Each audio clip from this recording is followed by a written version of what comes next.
Y seguimos con la siguiente, que es la ideología de género, una imposición a nuestras espaldas. En esta ocasión nos acompaña el licenciado Agustín Laje, escritor y politólogo argentino. Agustín, bienvenido, muchísimas gracias.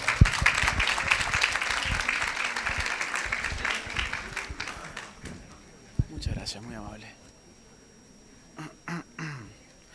Bueno, muy buenas tardes a todos, a todas, como se usa ahora los dos géneros, porque parece ser que al decir todos ya no me estaría refiriendo a la mujer, y de algo de eso vamos a hablar un poco esta tarde.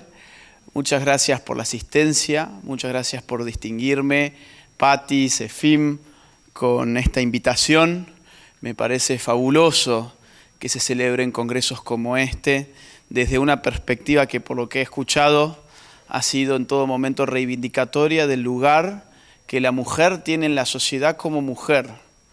No el lugar de una mujer desencializada, de una mujer desnaturalizada, de aquello que a la mujer la hace un ser único. Eso vamos a hablar un poco, vamos a tener conmigo dos conferencias en verdad. Esta primera que se ha titulado Ideología de género, una imposición a nuestras espaldas.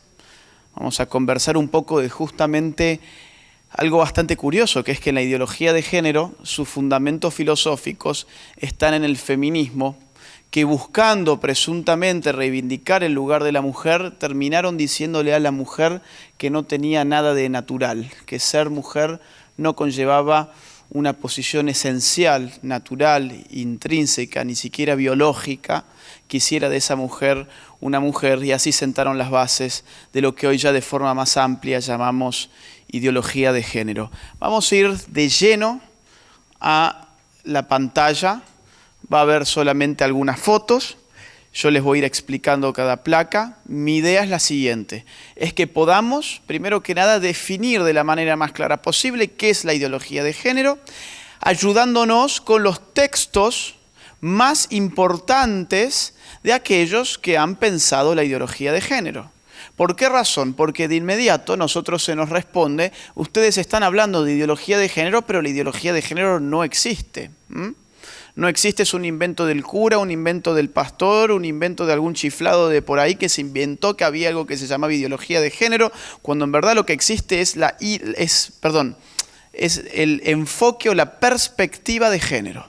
Eso es lo que nos responden de inmediato, claro, porque ideología es un término que no es muy lindo. Ideología nos da la sensación de que es un conjunto de ideas particular, con un objetivo político, que de alguna forma mistifica o contraría la realidad, que se pelea con lo científico, con la evidencia, que explica la totalidad de las cosas a partir de un reduccionismo. Entonces, ¿quién quiere tener una ideología? Nadie. Ellos tienen una perspectiva de género, pero vamos a ver que esto efectivamente es una ideología que existe como ideología de género en los textos más importantes del feminismo contemporáneo. Feminismos han habido muchos en la historia. Para hablar del feminismo tenemos que remontarnos incluso hasta el Renacimiento. Algunos dirán, bueno, un poquito más allá en las revoluciones liberales de hace prácticamente 4 siglos. Yo les diría, sí, han habido muchos feminismos, pero el feminismo de hoy es un feminismo nocivo, y ya vamos a ver por qué. Y entre otras cosas, ha sentado aquello que le hacía falta en términos filosóficos a la ideología de género para constituirse como tal. Seguidamente vamos a tratar de justificar la segunda parte del título, que dice una imposición a nuestras espaldas. Efectivamente, veremos que la ideología de género no es una invitación, sino que es una imposición. Es decir, estemos o no estemos de acuerdo, tenemos que sujetarnos a la ideología de género, so pena de empezar a pagar costo social, costo político, costo económico, costo jurídico. Vamos a ver casos muy claros de cómo la ideología de género no es siquiera un debate que esté abierto a la sociedad, sino que ha sido una decisión que se ha tomado de antemano a espaldas de la gente y que justamente se está imponiendo a espaldas de esa misma gente. Vamos rápido con la primera placa, por favor. Vamos una más. Vamos a conceptualizar la ideología de género. Vamos a sentar un plano teórico, muy claro para que nos entendamos y sepamos leer la realidad, porque nosotros necesitamos no solamente información, sino que necesitamos formación. La formación son aquellas gafas que uno se pone para poder ver mejor la realidad. Si yo les diera simplemente casos sin antes poder sentar un marco formativo, entonces veríamos estos casos, estos hechos, como meras anécdotas, como cosas curiosas con las cuales nos divertimos hoy y nada más. Así que voy a empezar con un tema que es teórico, puede ser un poco denso, pero voy a tratar de hacerlo lo más ameno posible. El feminismo de género es el feminismo contemporáneo. El feminismo de género es el feminismo que domina hoy el discurso feminista en Occidente. Es un feminismo que se caracteriza por privilegiar, incluso de manera monopólica, la categoría del género a la hora de explicar la situación de la mujer en la sociedad. Por eso hoy estamos hablando de género en general. Ya no hablamos más de sexo, no sé si se han dado cuenta. Hoy hablamos de género como si habláramos de sexo, y la verdad es que el género y el sexo, como veremos en esta charla, no son lo mismo. ¿Cuándo empieza este feminismo de género? A mi juicio, el primer granito es el libro que ustedes ven en pantalla, que se llama El segundo sexo. Ya Chinda habló esta mañana un poquito de esto, de una francesa llamada Simone de Beauvoir. Simone de Beauvoir tiene este libro tiene en la edición que ven ustedes en la pantalla unas 900 páginas y es del año 1948. Ustedes pueden pensar qué estamos haciendo acá en el 2018 en un congreso de mujeres hablando sobre un libro del año 1948. Pues bien, un libro no es viejo o nuevo en función de cuándo se publicó, sino que es actual en función de cuándo se lee. Y este libro se lee, o por lo menos se compra hoy mucho más de lo que se hizo cuando ese libro salió. Hoy, por ejemplo, este libro ha sido el libro más vendido de la Feria del Libro de Buenos Aires de este año. Es decir, ni Dan Brown, ni Harry Potter, ni García Márquez, ni Vargas Llosa, ni todos esos hits, digamos, que las masas consumen como forma de ocio literario. No. El segundo sexo, que es un libro realmente, créanme, no es fácil de poder leerlo. Y Beth está aquí, ella da clases sobre estas cuestiones en Mérida. Ella sabe que no es un texto simple, no es un texto de masas, y ahora resulta que las masas quieren tenerlo. La gente quiere tener en su casa El segundo sexo de Simone de Beauvoir, una cosa así de ancha, por más que no puedan pasar de la página número 7, pero lo tienen porque, bueno, sus amigos, sus amigas, cuando vayan a su casa, tienen que ver El segundo sexo de Simone de Beauvoir, porque hoy es cool.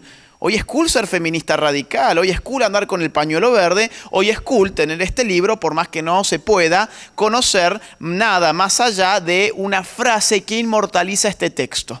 Esa frase dice así: no se nace mujer, llega una a serlo. No sé si lo han escuchado, si me levantan la mano a ver quién antes ha escuchado esto, algunos aquí. No se nace mujer, llega una a serlo, una frase del año 1948, hoy se usa cada vez más al punto que hay políticos en campaña, como el señor Humberto de la Calle en Colombia, candidato a la presidencia de Colombia, que en su campaña de este año dijo: no se nace hombre, llega uno a serlo, parafraseando a Simone de Beauvoir.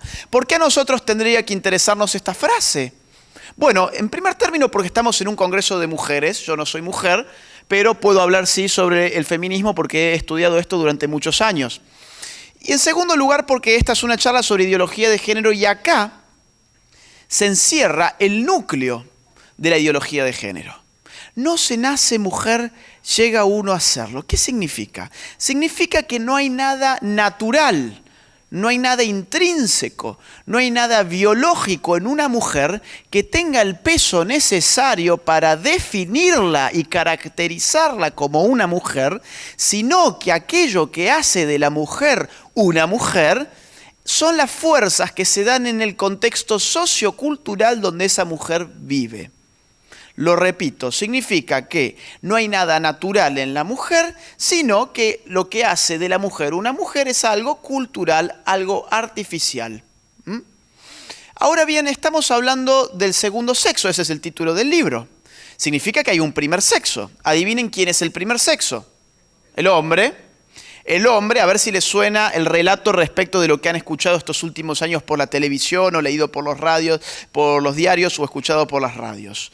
El hombre entonces ha creado un sistema de dominación que se llama el patriarcado, que hace de la mujer una mujer para mantenerla subordinada a sus intereses. Todo eso, dice, no se nace mujer, llega aún a serlo, y es el primer gran grito de la ideología de género en la medida en que nunca antes con tanta fuerza, desde el propio feminismo, que procura supuestamente reivindicar la posición de la mujer en la sociedad, le dijo al mismo tiempo a esa mujer que era un sujeto artificial. El propio feminismo, que se valía del sujeto mujer en términos políticos, ahora le estaba diciendo a la mujer: sí, sos una mujer, pero no por naturaleza. Sos una mujer porque te han construido como una mujer. ¿No se dieron cuenta que ahora está muy de moda la idea de la deconstrucción y estamos todos llamados a deconstruirnos, que en última instancia es una linda palabra para no decir destruirnos? Claro, yo me deconstruyo, yo no me destruyo. El gran problema es que la deconstrucción me deja vacío. Es decir, me deja destruido. Ya vamos a volver un poco a todo esto. Ustedes vayan reteniendo estos conceptos porque son importantes para poder analizar correctamente lo que estamos viviendo hoy. Vamos a la próxima. Vamos a ir viendo algunas autoras bien rápido. Kate Millett, década del 70, una de las feministas radicales más importantes de los Estados Unidos, publica Política Sexual. Y acá su frase de cabecera que ha trascendido y que hoy en día todos repiten en las universidades es: lo personal es político. Y ustedes pueden pensar, bueno, pero ¿qué me importa a mí como mujer que una feminista haya dicho en los 70 lo personal es político? No significa nada, no, cuidado, significa algo muy grave. Y es más grave todavía cuando todos empiezan a dar por sentado que eso es correcto y cuando esto se enseña como correcto en la universidad. ¿Por qué razón? Porque si nosotros vivimos en una sociedad moderna y la modernidad se caracteriza por tener una organización que se llama el Estado moderno, que monopoliza el uso de la fuerza para controlar lo político, decirle a esa sociedad que lo personal es político es decirle a ese Estado que está legitimado a involucrarse en los asuntos personales de sus ciudadanos. ¿Quiénes habitan el Estado? ¿Quiénes trabajan en el Estado? Señores y señoras que se llaman políticos. Decirle al político: oiga, ¿sabe qué? Lo personal es político, es decirle: venga, le abro la puerta de mi casa y usted dígame cómo vivir, porque mi personalidad es una función de la política. La relación que yo tengo con mi novia, la relación de un esposo con su esposa, la relación de una madre o de un padre con sus hijos, como son relaciones personales y lo personal es político, esas relaciones son políticas y caen en el ámbito de acción, diseño, rediseño, intervención, manipulación y control de aquellos que se ocupan de ¿qué? De la política, que son quienes, los políticos. Entonces, no nos sorprendamos si hoy estamos viviendo épocas en las cuales el Estado nos arrebata a nuestros hijos y nos dice: no, la educación es un asunto nuestro. No, pero nosotros tenemos valores en la familia que queremos que nuestros hijos compartan y enseñarles en esos valores. Sí, pero la relación tuya con tu hijo es una relación personal y por lo tanto es política, por lo tanto es mía. Eso es lo que estamos viviendo hoy. Ya vamos a ir a ejemplos prácticos. Mientras tanto, vamos a la próxima. Vamos a avanzar 10 años más en el tiempo. Monique Wittig, en Francia, publica una serie de ensayos. A mí me interesa comentarles rápidamente 2 tesis de ella. Otra gran feminista de la ola más radicalizada, ya casi rayando lo que se llama la teoría queer.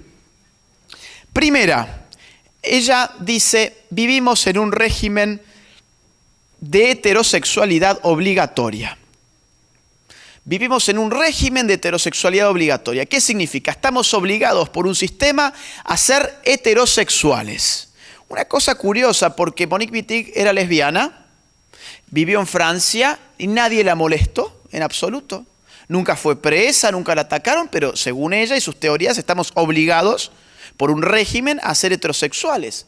Pero no solamente es curioso por su historia particular, sino por la evidencia lógica. Veamos lo siguiente: no hay nada prohibido, no hay nada obligatorio allí donde su alternativa no esté prohibida. No hay nada obligatorio allí donde su alternativa no esté prohibida. ¿Cuál es la alternativa de la heterosexualidad? Por ejemplo, la homosexualidad. Hoy la gente puede vivir su homosexualidad sin que el Estado lo mande preso, afortunadamente, sí, efectivamente, y eso está muy bien. Entonces, ¿por qué se sigue hablando de régimen de heterosexualidad obligatoria cuando uno puede escoger otra orientación sexual sin que nadie le obligue a hacer lo contrario? Sin embargo, este contenido y este concepto hoy es enseñado en lo que se llama educación sexual integral en muchos países de América Latina, incluido la Argentina. Se les enseña a los chicos, como ya veremos, que si ellos son heterosexuales es porque hay un régimen que los obligó a ser heterosexuales. Y obviamente hay que deconstruirse. Segunda tesis que me interesa de esta autora. Ella dice, la mujer en verdad no existe. La mujer, ¿se acuerdan? No se nace mujer, llega uno a serlo. Ya habíamos dicho, ahí ya se está poniendo a la mujer como una cuestión artificial. Bueno, ella radicaliza más y dice, la mujer en verdad no existe, pero yo lo digo desde el feminismo. Porque lo que existe y que viene a subvertir la idea de mujer como esencia es la lesbiana. Algo de esto dijo también Chinda. Efectivamente, esto es una teoría política. Ella dice, la lesbiana no es una mujer, la lesbiana es la confirmación de que la mujer como esencia no existe, porque la lesbiana es otra forma de ser humano. No es ni una mujer ni un hombre. Entonces, ¿qué? Fuimos adoctrinados en binarismo sexual. Nos dijeron que había dos posibilidades y ahora empezamos a entender que hay muchas posibilidades más que nos vienen a confirmar que las dos posibilidades que nosotros teníamos en mente fueron construcciones culturales. Ahora, esto es una estupidez. Seamos francos. Todos sabemos que la mujer existe. Una lesbiana no es otra cosa que una mujer, como una heterosexual, simplemente que tiene otra orientación sexual, punto final. Y el problema con las estupideces es cuando nadie se toma el trabajo de refutarlas en el momento en que tienen que ser refutadas. Porque poco a poco pueden ir adquiriendo la autoridad de lo verdadero.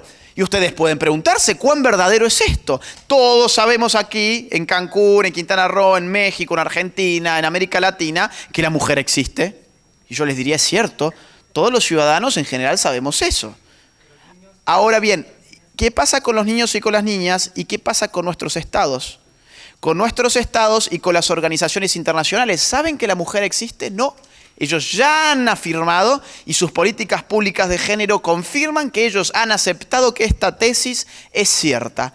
Al mismo tiempo dicen ser feministas, pero aceptan que la mujer no existe. Fíjense las contradicciones filosóficas insalvables que tienen. Y yo les voy a dar algunos casos para que ustedes me crean, porque ustedes pueden estar pensando, esto es una exageración, es una conspiración, ¿cómo que el Estado dice que la mujer no existe? Bueno, vamos a ver. Vamos a la próxima, por favor. Irán Rotella es un travesti que es invitado en ONU Mujeres a representar a las mujeres de su país. ¿Qué es un travesti? Es un hombre que se disfraza de mujer, punto final. Si hiere la sensibilidad de alguien, yo lo siento muchísimo, pero yo me debo no a los sentimientos ajenos, sino a la verdad. En mi escala moral, mentir está mal. Yo no puedo mentir.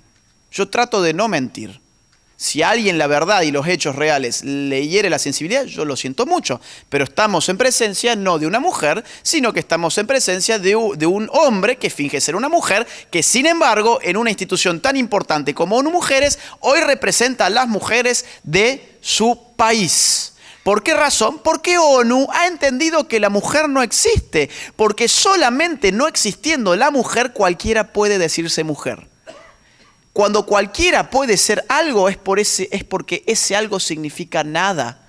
Si la mujer significara algo para la ONU, algo esencial, natural, sustantivo, determinado naturalmente, pues yo no podría ser, por ejemplo, una mujer. Ahora, ocurre que Irán Rotella va a representar a las mujeres de su país, no siendo él realmente una mujer. Vamos a la próxima. Próxima placa, por favor. Esto es de Argentina. Les voy a dar casos para que veamos que esta tesis, insisto, ya está implementándose en nuestros países.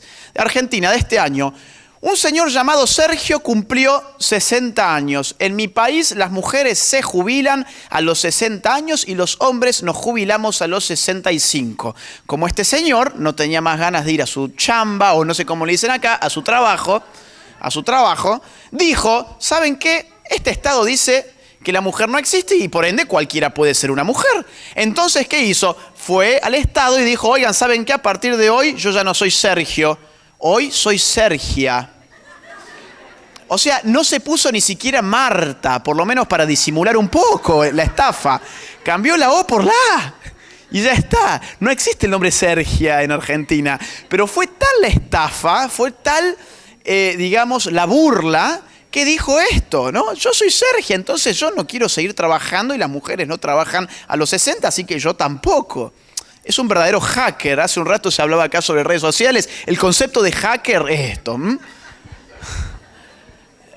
Ahora, a mí lo que me importa es cómo responde el Estado. Pues estamos hablando del Estado. ¿Cómo responde el Estado? Está ahí en la propia noticia. Dice, no estamos acá para juzgar. Cuestión rara. Cuestión curiosa porque una de las funciones esenciales que definen al Estado moderno como Estado-nación es la capacidad de juzgar a sus ciudadanos. Un Estado que no puede juzgar es un Estado fallido, es un Estado que no es Estado. Así de simple.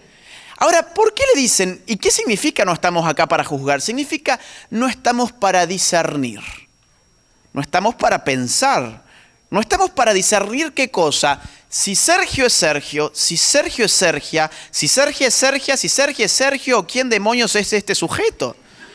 No podemos saberlo como Estado. ¿Por qué razón? Porque como Estado, previamente hemos dicho, ¿saben qué? La sexualidad se determina por aquello que cada uno diga que es sexualmente hablando. Y entonces ahora estamos en un problema. Dijimos hace muy poquito tiempo que la sexualidad era una función de la autopercepción. Ahora tenemos a un estafador que usa esa excusa para irse a su casa 5 años antes sin trabajar. ¿Y qué hacemos? Bueno, estamos en cortocircuito. No podemos juzgar. Entonces, que las cosas sigan. Vamos hacia adelante, por favor, próxima placa. Esto está pasando también en otros campos, como el del deporte. Fíjense cómo a la mujer se le quita su lugar. En Argentina, un trans se mete a jugar en la liga de hockey femenino y las mujeres de los equipos rivales dicen, oigan, ¿saben qué? Yo vine a jugar con mujeres, ¿no? Entonces, por favor, queremos jugar con otras mujeres. Está muy bien que él se autoperciba como tenga ganas, pero en la cancha se nota que no es una mujer. Y la liga de hockey lo aparta, recurre a la justicia y la justicia argentina dice, tenemos una ley que se llama Ley de Identidad de Género que dice que cada uno es aquello que uno percibe ser. Si él autopercibe ser una mujer, entonces es una mujer, y si es una mujer, que vaya y juegue al hockey con las mujeres, aunque las mujeres no quieran. Fíjense otra vez, esto fue posibilitado por una ideología que le dijo a la mujer que le iba a dar su lugar protagónico en la sociedad. Y ahora resulta que a esto le llaman inclusión. Vamos a la próxima. Esto está pasando en un montón de lugares. Un adolescente transexual gana una competición en la categoría femenina de atletismo. Vamos a la próxima. Un hombre transgénero campeona de levantamiento de peso en Australia. Bueno, este es un tramposo además. Vamos a la próxima. De triunfar en el balonmano masculino a jugar al fútbol femenino australiano. En este caso no hizo ni el más mínimo esfuerzo por parecerse siquiera a una mujer. Se puso nomás el peluquín y a jugar al fútbol. Bueno, vamos a la próxima. Miss España este año es un transgénero. No sé si están al tanto de eso. Claro, a ver, yo estuve en España los otros días y créanme que las mujeres españolas son muy bellas. Digo, ¿se merecen realmente las mujeres españolas esta afrenta? Porque es una afrenta contra ellas.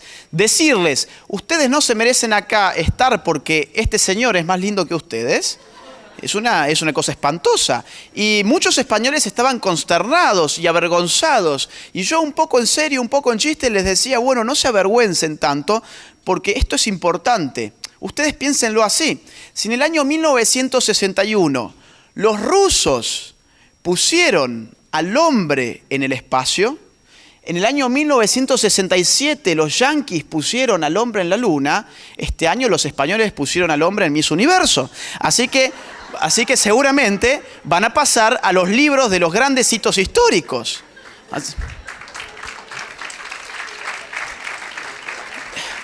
Ustedes saben que estas bromas que yo hago, que son tragicómicas, porque esto, insisto, es una afrenta contra la mujer. Yo lo digo para suavizar un poco una charla que puede ser dura, pero estas bromas en España te jugás estar libre o no, porque el Estado te puede llegar a meter preso por decir estas cosas. Yo cuando estuve ahí estuve al límite. Estoy acá por suerte. Si no, Pati, me ibas a tener que mandar abogados o algo allá a España. Vamos a la próxima. Esto está pasando en otros lugares. Cuidado, los hombres les están arrebatando a las mujeres sus lugares históricos. Histórico ponen. 2 mujeres trans, le hace 2 hombres, y si no se han dado cuenta, miren la nuez de Adán que tiene el de la izquierda. 2 mujeres trans serán candidatas a reina de la vendimia. Bueno, esto está pasando en todas partes, insisto. Próxima, por favor. Estas son 2 noticias de Estados Unidos del año pasado con una diferencia de 6 meses. La primera, trasladan a un violador a una cárcel de mujeres tras su cambio de sexo. 6 meses más tarde, aíslan por conducta obscena a un violador transgénero que cumple pena en una cárcel femenina. ¿Qué fue lo que pasó? Muy simple.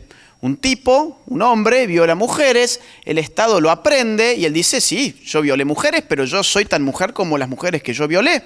Y el Estado, ¿qué dijo? No estoy acá para juzgar, porque antes dije que uno era mujer u hombre según lo que uno dijera, ¿qué es? Entonces, él pidió ir a las celdas con las mujeres. ¿Y qué pasó? Y lo que tenía que pasar. Sentido común, lo último que estamos teniendo hoy en día es sentido común. Volvió a hacer lo mismo. ¿Y ahora qué pasó? Ahora esto es lo que más me interesa de esta placa. Fíjense el primer verbo de la segunda noticia, aíslan, aislar. Quedó aislado, no es que volvió, no es que lo metieron donde siempre tuvo que haber estado, que es la cárcel de hombres. No, ahora queda aislado. ¿Por qué? Porque la ideología de género te sumerge en una esquizofrenia social en la cual ya el Estado no puede determinar quiénes son sus ciudadanos. No saben porque han dicho previamente que la realidad se define por el capricho de cada uno. Entonces fíjense hasta dónde llega esto. Vamos a la próxima. Esto no es un caso aislado. Violadores convictos se declaran mujeres para ir a cárceles femeninas y lo consiguen, el caso inglés. Imagínense, Dios no quiera, pero que alguna de ustedes alguna vez vaya presa y que te toque este compañero de celda, ¿no? No debe estar muy fácil.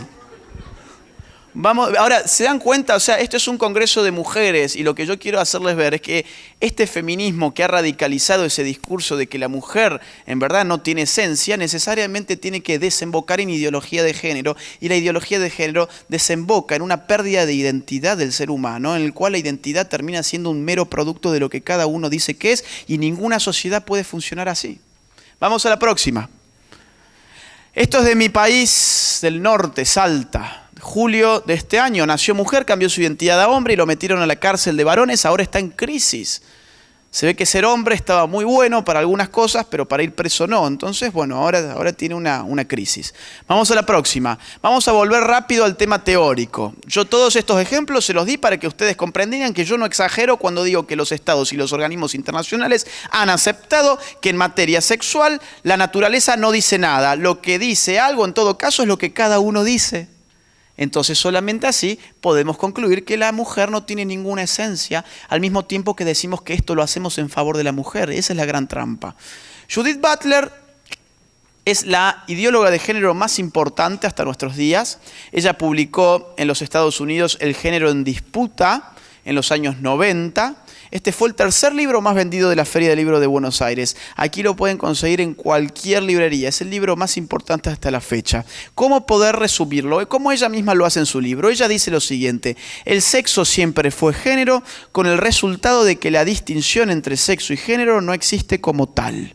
Parece un trabalengua, se lo repito. El sexo siempre fue género, con el resultado de que la distinción entre sexo y género no existe como tal. ¿Qué significa esto?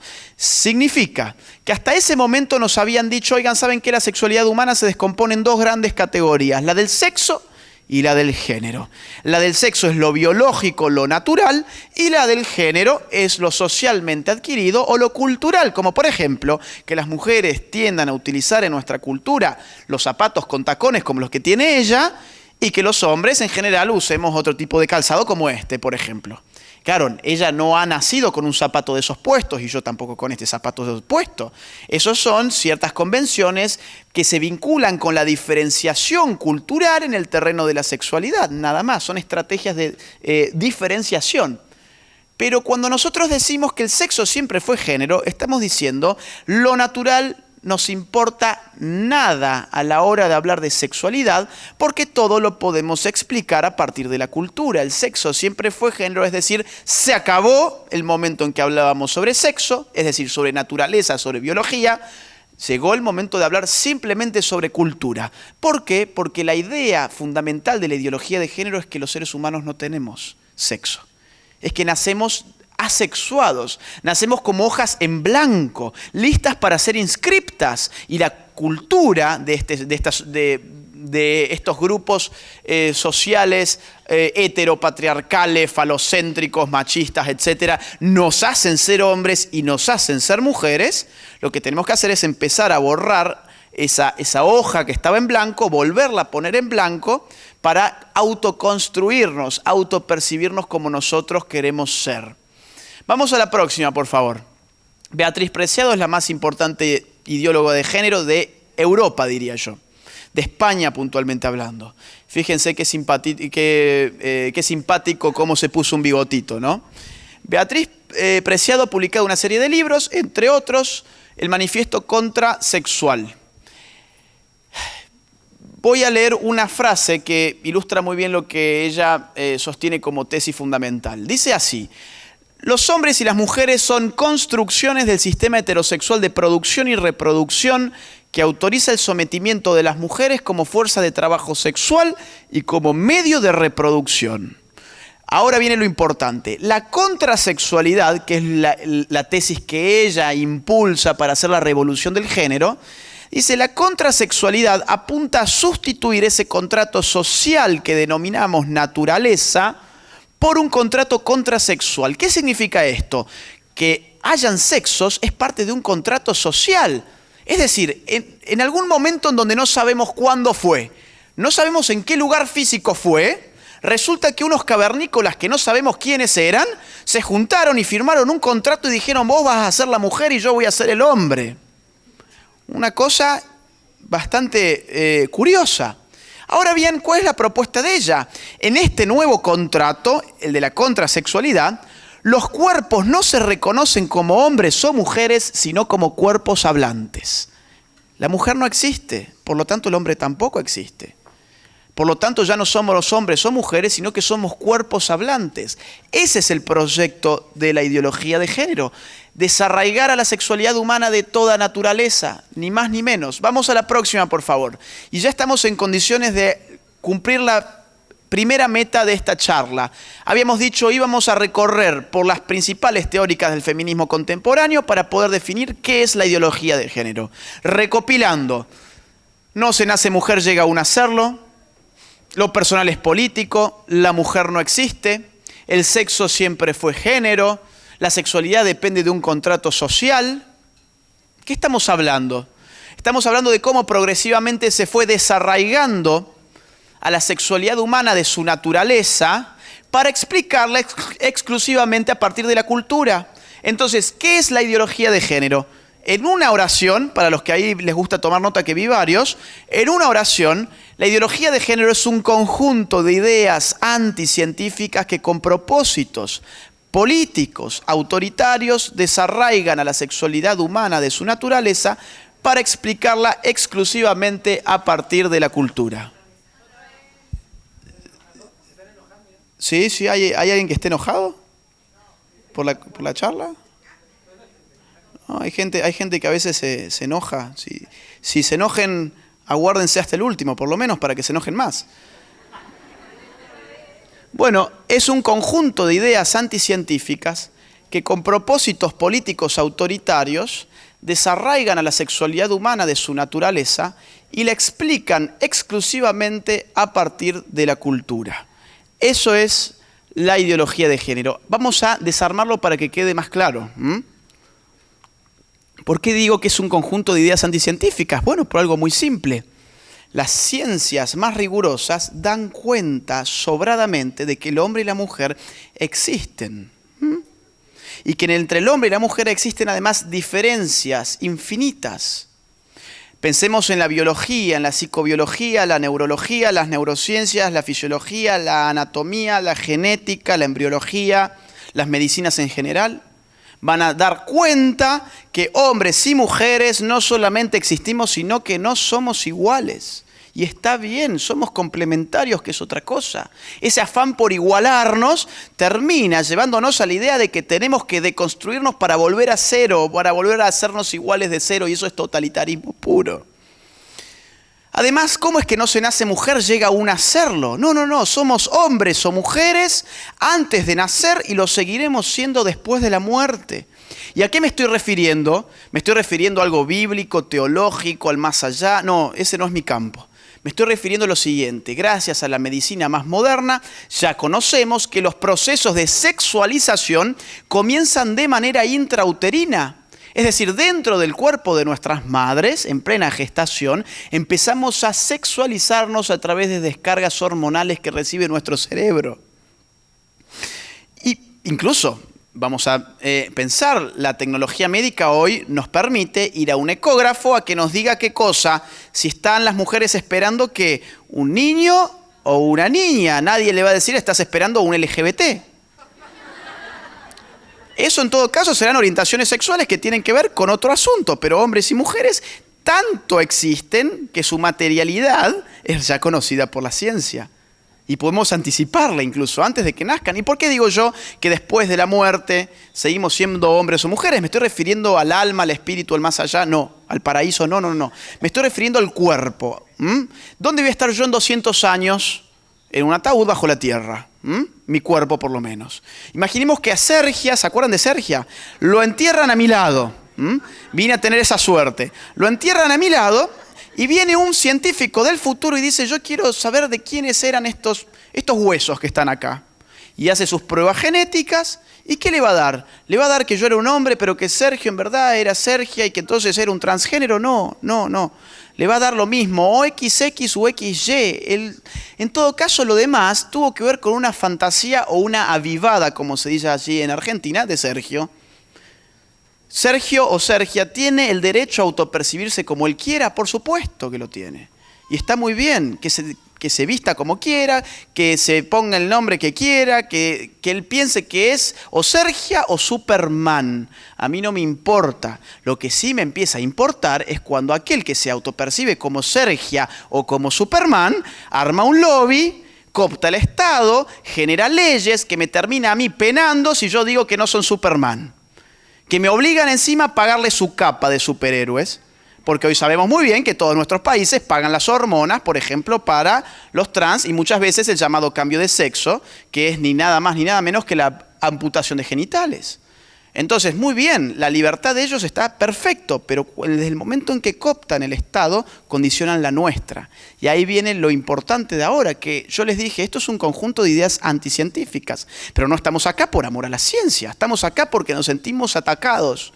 Sentimos que nuestras libertades están siendo amenazadas y efectivamente lo están. Vamos a la próxima. Les voy a dar algunos ejemplos de lo que están pasando en el mundo. ¿Cómo se impone la ideología de género? ¿Cómo se impone esto? Vamos a confirmar que sin el Estado, sin el poder coactivo y represivo del Estado, la ideología de género no se podría imponer. Vamos a la próxima.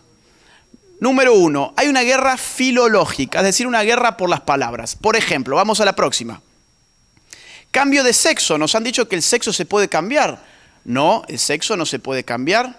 Uno puede autopercibirse como otro sexo, pero nuestra sexualidad no depende solo de nuestra genitalidad. Hasta la última célula de nuestro cuerpo denota nuestra pertenencia sexual. Si a mí me sacan un cabello, un científico puede confirmar si ese cabello pertenece a un hombre o a una mujer. En todo caso, lo que uno tiene todo el derecho del mundo es de amputarse una parte sana de su cuerpo, como son los genitales. Y eso está muy bien, mientras se lo paguen ellos está perfecto. El tema es que el cambio de sexo realmente no existe y todo el mundo hoy ya se lo cree. Y peor, se lo hacen creer a los propios trans de que el sexo se puede cambiar y lo que viene es la venta de hormonas, porque además el día en que se dejen de inyectar hormonas, la barba vuelve a crecer, la voz se agruesa, etc. Entonces lo que están vendiendo es una lucha contra la naturaleza que está perdida de antemano. Están engañando a los propios trans. Vamos a la próxima, por favor.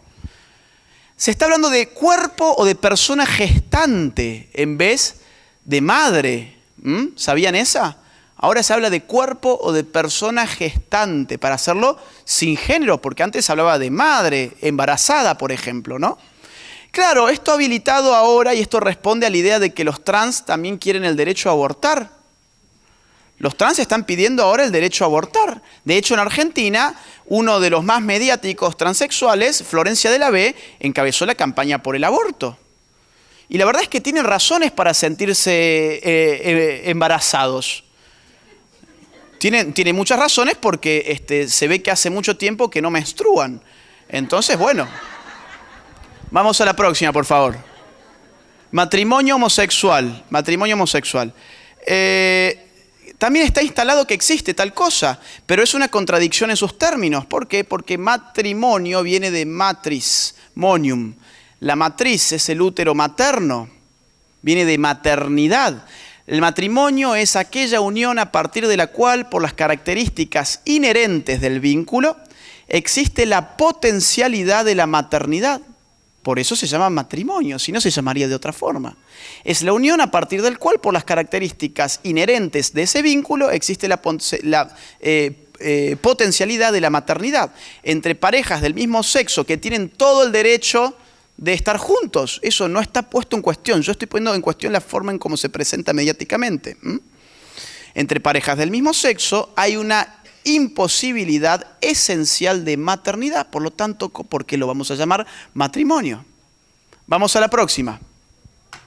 Interrupción del embarazo le dicen al aborto. ¿Han escuchado? Interrupción del embarazo. Cuando la interrupción es el cese transitorio de un proceso para su posterior reanudación. Eso es la interrupción. Distinto de la terminación. Por ejemplo, yo tengo que ir al baño, interrumpo esta conferencia, voy al baño y la reanudo. La interrumpí porque la reanudé. Ahora, si viene un comando feminista con unas ametralladoras a disparar, yo la termino. Yo me voy corriendo, ¿eh? Entonces, la interrupción no es lo mismo que la terminación. Y cuando la terminación refiere a una vida, ¿de qué estamos hablando? Una terminación artificial de la vida, que es un asesinato. Pero llamar asesinato es muy fuerte, es espantoso. Entonces pongámoslo en lenguaje amable. Interrumpimos el embarazo. No, no lo interrumpiste. ¿Por qué razón? Porque el embarazo después de un aborto no se reanuda. Lo terminaste de forma artificial y violenta, con lo cual es un asesinato. Vamos a la próxima. Salud sexual y reproductiva. No sé si lo han escuchado. El aborto ahora nos ofrece como una política de salud sexual y reproductiva. Fíjense este engaño. ¿Qué política de salud es aquella en la cual entran dos seres humanos a una clínica, uno de ellos vuelve a su casa y el otro acaba muerto dentro de una bolsa de residuos médicos, patológicos? Eso es el aborto. Así es como termina un aborto, tirando al ser humano por nacer dentro de una bolsa muerto. ¿Eso es una política de salud?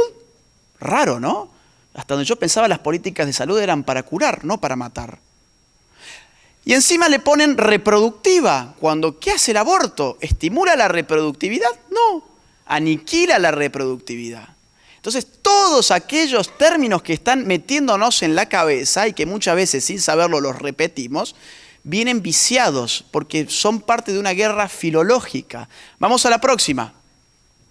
Homofobia. Claro, yo con lo que dije soy un homofóbico, ¿no?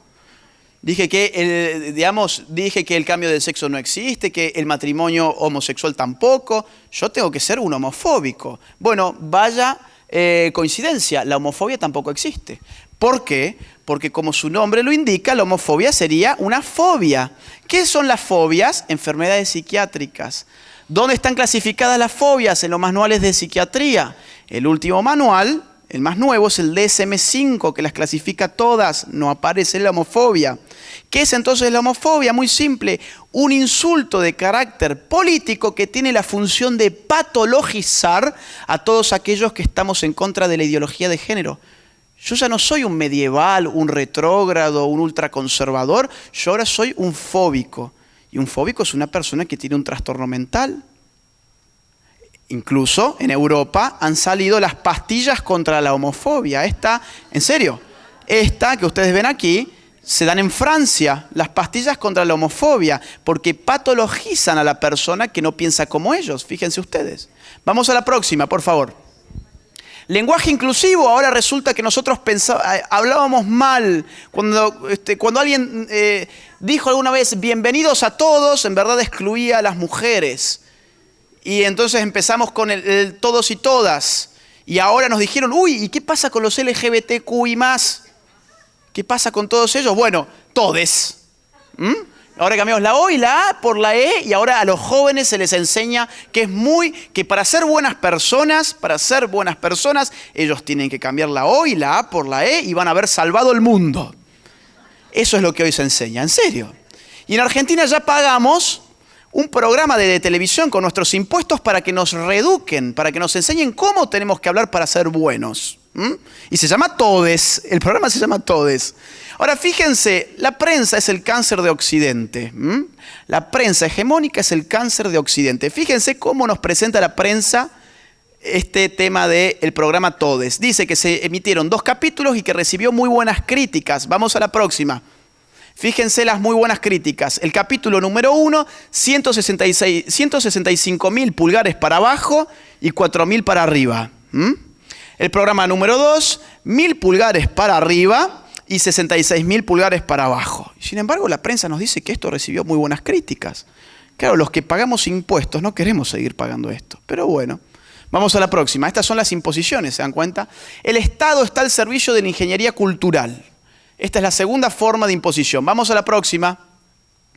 Algunos ejemplos rápidos. En Gran Bretaña, la Asociación de Médicos Británicos ha prohibido a los médicos decir la palabra mamá, papá, hombre y mujer.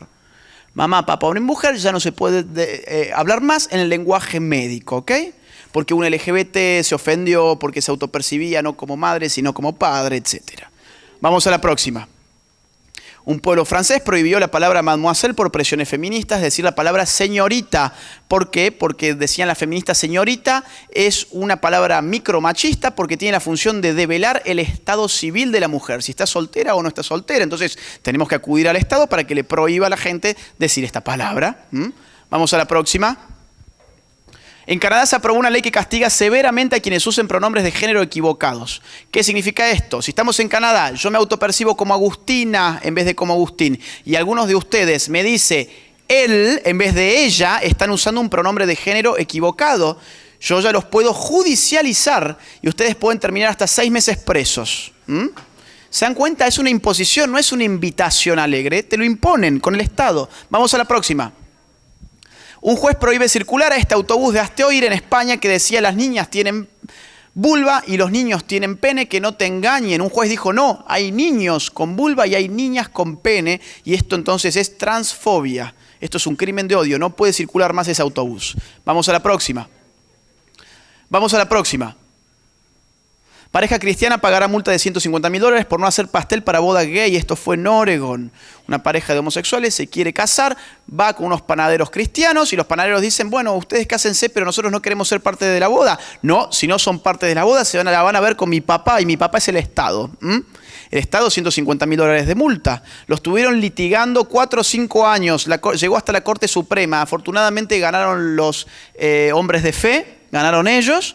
Pero 4 o 5 años pagando abogados y dando esa lucha, los quiero ver. Vamos a la próxima. Creación permanente de conflictos, número 3. Así también te lo imponen. Te inventan conflictos que verdaderamente no existen. Ellos viven de crear conflictos que no existen. Vamos a la próxima. Ahora en Alemania resulta que están considerando que el Estado financie la pornografía feminista para combatir los estereotipos sexistas. Miren, no sé ni quiero saber qué es la pornografía feminista. A mí me basta con verlas cuando marchan en senos y ya con eso tengo una dosis más que suficiente de por vida. Pero ahora resulta que es un problema público y que los alemanes tienen que financiar la pornografía feminista con sus impuestos. Otra vez, ¿qué conflicto había? Ninguno, te lo crean. Y encima te sacan tu plata para resolverlo. Hacen eso. Vamos a la próxima. En Suecia, el partido de izquierda propuso un proyecto de ley para obligar a los hombres a orinar de sentados. Resulta que ahora tenemos un conflicto porque los hombres lo hacemos de pie y las mujeres lo hacen sentadas. Claro, pero otra vez el pueblo es tan tonto que no se dio cuenta de los conflictos. Pero afortunadamente tenemos esta gente tan iluminada de las izquierdas, tan universitarios, tan espectaculares, que se han dado cuenta por nosotros que tenemos un conflicto y que hay que resolverlo. Y nosotros tenemos que resolverlo con nuestros impuestos pagándoselos a ellos, obviamente. Ahora, fíjense una cosa. ¿Cómo se impondría esto? Pensemos que todo esto se aprueba, todos votan a favor los suecos ¿cómo se implementa? A mí se me ocurren dos opciones. O pones un policía al lado de cada inodoro, de cada retrete, a ver cómo el sueco está haciendo su pis, o pones una camarita y haces un reality show nacional, un Big Brother, un gran hermano nacional en los baños de la gente. Es una locura. Esta locura lo que nos muestra es que ese no es el objetivo. El objetivo no es que esto se implemente. El objetivo es otro. Mucho más sutil. El objetivo es de arriba hacia abajo, los políticos diciéndole a la gente, oigan, ¿saben qué? Entre los sexos están en guerra. Hombres y mujeres están en guerra. Y esa guerra se manifiesta en lo más personal, como ir al baño, porque lo personal es político. Entonces, ábranme las puertas de su personalidad, que yo les voy a resolver todos sus problemas. Yo voy a intermediar en esta guerra. ¿Por qué? Porque divide y reinarás. Quien fractura una sociedad es quien después tiene la posibilidad y los medios para controlar esa sociedad. Así de simple. Vamos a la próxima. Próxima placa, por favor. El gobierno vasco busca prohibir el fútbol en los colegios por ser una actividad sexista. Ahora tenemos un conflicto con el fútbol. Ahora es algo machista y éramos tan tontos que no nos dimos cuenta nunca. Y tenemos que, ¿qué? Que liberarnos. ¿Cómo nos liberamos? Siempre es el mismo esquema, prohibiendo. Siempre te ofrecen la libertad, das vuelta a la página y lo que hay es el Estado prohibiéndote algo. Ahora yo pregunto, ¿había realmente un conflicto por el fútbol entre hombres y mujeres? No. Las mujeres de Occidente afortunadamente pueden jugar al fútbol si quieren jugarlo, tienen sus ligas de fútbol femeninos y muchas veces los niños juegan fútbol mixto y es una actividad hermosa y ahora no se puede hacer en el País Vasco. Vamos a la próxima. Te crean conflictos donde no existen. Financiamiento multimillonario. Esto, bueno, de algo habló Chinda ya de esto, así que voy a ir bien rápido. Vamos a la próxima. Te lo imponen con financiamiento multimillonario. Planned Parenthood invirtió más de 5 millones de dólares en la Argentina para financiar la campaña por el aborto. La campaña por el aborto en la Argentina estuvo financiada por Planned Parenthood. ¿Por qué? Bueno, porque el aborto es un negocio multimillonario. ¿Pero cómo? Si las feministas piden aborto gratuito. Sí, pero no seamos tontos. Lo gratuito no existe. Lo gratuito, en todo caso, lo único gratuito que yo conozco por ahora es el aire que uno respira. El resto no hay nada gratuito. Ni el agua cuando abrís el grifo de tu casa es gratuita, cuidado. No hay nada gratuito. ¿Y ustedes se piensan que un aborto va a ser gratuito? No. El aborto puede ser gratis para la persona que se lo practica, pero hay alguien que está cobrando esa plata, Hay alguien que está cobrando, son clínicas abortistas. Planned Parenthood es una red de clínicas abortistas. Tiene 66.000 clínicas asociadas a su red. ¿Qué significa este número, 66.000? Bueno, ¿cuántos McDonald's hay en el mundo? 33.900. Tenés el doble de clínicas abortistas asociadas a Planned Parenthood que McDonald's. Es decir, que la cadena de comida rápida es más importante de la historia del hombre. Cuando sabemos muy bien que un aborto no cuesta lo mismo que una Big Mac. Vamos a la próxima. Es un negocio redondo. Además es un negocio porque se está lucrando con el tráfico de órganos. Claro, los órganos de los fetos abortados, según el mes de gestación, tienen un valor en el mercado. Y esto pasado a el FBI. El FBI en Estados Unidos ya está investigando esto. Y estos son los grupos que financian la ideología de género. ¿Por qué? Porque les conviene, simplemente. Vamos a la próxima. Planned Parenthood diversifica negocios, se expande hacia el tratamiento hormonal. Otro gran negocio, les dije, tener a un transexual mintiéndole que puede cambiar el sexo es un negocio de por vida. Es como un drogadicto. El día que deja sus hormonas, se siente muy mal, se siente pésimo, vuelve la barba, se agruesa la voz. Y eso es un negocio redondo porque encima es el Estado el que está comprando las hormonas. Ni siquiera compiten en el mercado. Ni siquiera es como la droga que de forma clandestina se ve. No, esto van al Estado, el político, te vendo estas toneladas de hormonas para que vos se las des luego a los trans. Negocio redondo. Vamos a la próxima, por favor. George Soros es el presidente o es el, digamos, el dueño, por así decirlo, de Open Society. la fundación que más está financiando todo esto. George Soros dona la mayor parte de su fortuna y cae en la lista de los más ricos de Forbes. Transfirió 18 mil millones de dólares a una fundación de caridad que es la suya. ¿Y qué hace con esa plata? Impone ideología de género, entre otras cosas, en nuestros países. Vamos a la próxima. 6. La presión de las instituciones globalistas. Vamos a la próxima. Así es como te lo imponen. Cuando en Argentina, afortunadamente, ganamos la lucha, parcialmente ganamos, porque vuelve muy pronto, contra el aborto, al día siguiente la ONU, miren, en su página web oficial, no legalizar el aborto en Argentina es una oportunidad perdida. La presión del organismo internacional más importante del mundo. Vamos a la próxima. El BID, hablaba Chinda sobre este banco internacional, le prestó 200 millones de dólares al gobierno de mi país para políticas de igualdad de género. Estamos en una crisis fulminante en Argentina en este momento. Estamos realmente muy mal económicamente. Llegan 200 millones de dólares y uno piensa, bueno, va a ser para la gente que no tiene para comer, para la gente que no tiene techo, va a ser para ayudar con las cuestiones de gente que no tiene los medicamentos que necesita a tiempo. No, para los hospitales, para las escuelas, no, para género. Género. Vamos a la próxima. Esto fue la contratapa de The New York Times a un día de la votación en el Senado argentino por el aborto. Tiñeron la contratapa de verde y pusieron un texto que no se llega a ver ahí abajo, pero le dice a los senadores argentinos, el verde era el color de los abortistas, por eso la pusieron de verde, y le dice a los senadores argentinos, el mundo los está observando de forma amenazante. Es decir, se meten con la soberanía de nuestras naciones, con su dinero, con la presión de sus ONGs, con la presión de sus organismos internacionales, y te tiñen la página, la contratapa de uno de los diarios más importantes del mundo con un mensaje cuasi mafioso. El mundo, o sea, nosotros somos el mundo, no la gente de este mundo. Nosotros, The New York Times, Amnistía Internacional que pagó esto, la ONU, OEA, esos somos el mundo y los estamos mirando. Así que voten como nosotros queremos. Vamos a la próxima. La histórica decisión de la Corte Interamericana de Derechos Humanos que llama a 12 países de América Latina a legalizar el matrimonio gay. Esto fue en enero de este año. Una llamada opinión consultiva de la Corte le pidió a los países miembros que legalizaran el matrimonio gay, la adopción homosexual y las leyes de identidad de género. ¿Saben cuántas personas componen la Corte? 7. 7 personas pidiéndole a 12 estados-nación y a toda esta población de estos 12 estados-nación que legalicen el matrimonio gay, la adopción gay y la identidad de género. 7 personas. Vamos a la próxima.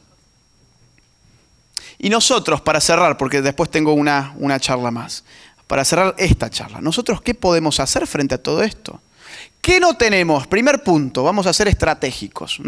¿Qué no tenemos? No tenemos la plata de George Soros, no tenemos la plata de la Fundación Rockefeller, no tenemos la plata de Bill Gates, no tenemos la plata de la Fundación Ford, no tenemos la plata de la IPPF, no tenemos el lobby de la ONU, no tenemos ningún banco internacional, no tenemos ninguna de estas ONGs multimillonarias, no tenemos partidos políticos organizados con estos temas, tenemos en contra prácticamente todas las universidades, tenemos en contra prácticamente todos los medios de comunicación más importantes. Esto es una lucha de David contra Goliat. Si no lo asumimos así, entonces estamos haciendo un pésimo análisis. Nosotros no tenemos nada salvo una cosa. ¿Qué sí tenemos? ¿Qué sí tenemos? Escucho la razón, la verdad, la lógica, eso está de nuestro lado. Pero si no podemos enunciar la verdad, esa verdad no tiene sentido. Si la verdad queda entre yo y mis 5 amigos, esa verdad se va a perder, se va a perder. ¿Qué sí tenemos? Pensemos en política, porque esto entra por la política. ¿Qué sí tenemos? Tenemos el voto. Tenemos el voto. Ahora, ¿de qué vale un voto? ¿Cuántos millones existen acá de ciudadanos en México? ¿Qué son? 120 y pico, ¿no? Bueno, a ver, ¿un voto entre 120 y pico va a cambiar algo? No. Mi voto en Argentina, que somos casi 42 millones, ¿cambia algo mi voto? No, no sirve de nada. Pero ahí está la clave, mi voto. Si yo logro articular esa amenaza que es mi voto con el voto de cientos de miles de personas, por no decir millones de personas, y decirles, ¿saben qué? Ya no somos uno, o mejor dicho, sí, somos uno, pero tenemos 1 millón de votos acá, 2 millones de votos acá. Somos uno porque todos estamos en contra de esto, pero a la hora de ir a las urnas, somos más que uno, somos millones. Entonces, acá hay que aprender el juego de la política. Ese es el juego de la política. El juego de la política gana el que saca más votos. Para sacar más votos, el político trata de decir aquello que piensa que la gente piensa. Un político que dice aquello que piensa que la gente no piensa es un político que no sabe hacer política. Porque no va a ganar nunca una elección, no va a ganar el pueblo, no va a ganar nada. Pero los políticos, ¿cómo piensan lo que la gente piensa? Perdón por el trabalenguas, pero es importante.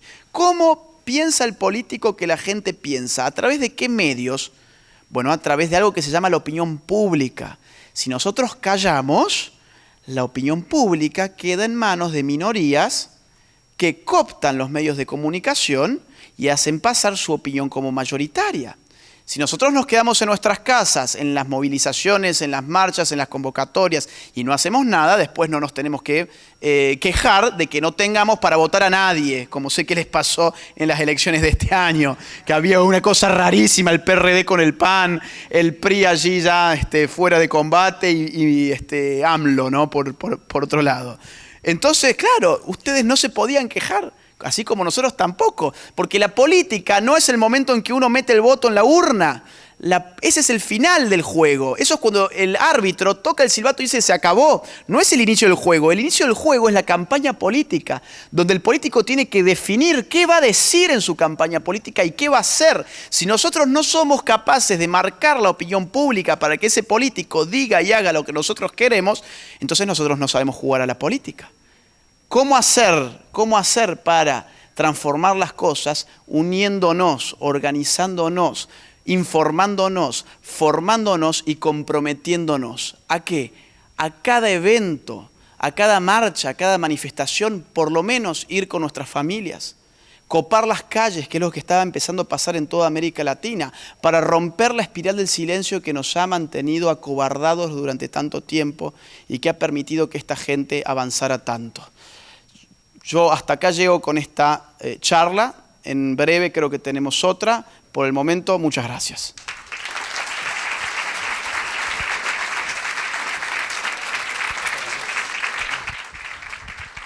Muchas gracias, Agustín. Unos mensajes rápidos.